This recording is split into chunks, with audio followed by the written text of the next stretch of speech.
రైల్లో అయితే ఒక అతను ఎవరో నమాజ్ చేసుకోవడానికి అక్కడ ఉన్నటువంటి మహిళలకు సంబంధించినటువంటి దీని దగ్గర భోగి దగ్గర చేయటం, ఆ మహిళల భోగికి ఆనుకుని పురుషుల భోగి ఉంది, లేదా అక్కడ టాయిలెట్ దగ్గర ఎక్కడో కూర్చున్నటువంటి సందర్భంలో అక్కడ మహిళలకి ఇబ్బంది పెడుతున్నటువంటి సందర్భంలో వాళ్ళు ఆపారని అక్కడ మహిళలు నిలదీయటం, ఆ సందర్భంగా ఒక వ్యక్తి అతన్ని కొట్టడం, ఎవరైతే ప్రార్థన చేసుకుంటున్నటువంటి వ్యక్తిని, ఇది బాగా వైరల్ చేస్తున్నటువంటి పరిస్థితి.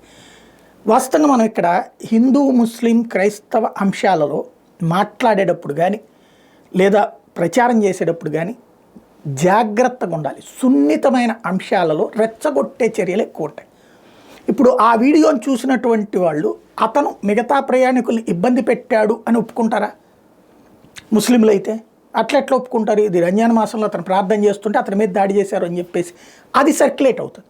అదే ఇక్కడే వాళ్ళే కాదు, ప్రపంచవ్యాప్తంగా ఉన్నటువంటి వాళ్ళ సోషల్ మీడియా యుగంలో ఇది ప్రపంచవ్యాప్తంగా ఉన్నటువంటి ముస్లింలందరి దగ్గరికి సర్క్యులేట్ చేస్తారు. ఇప్పుడు దానివల్ల ఆ కొట్టిన అతనికి ప్రయోజనం రాలా, తిట్టిన మహిళకి ప్రయోజనం రాలేదు, కానీ టోటల్ హిందూ సమాజం గురించి ప్రపంచవ్యాప్తంగా ముస్లింలు రెచ్చగొట్టడానికి పనికొస్తుంది.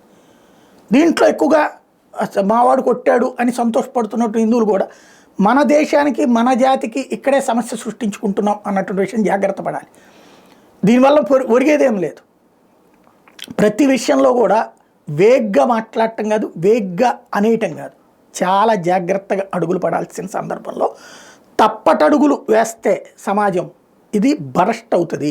చాలా జాగ్రత్తగా ఉండాల్సిన సందర్భం.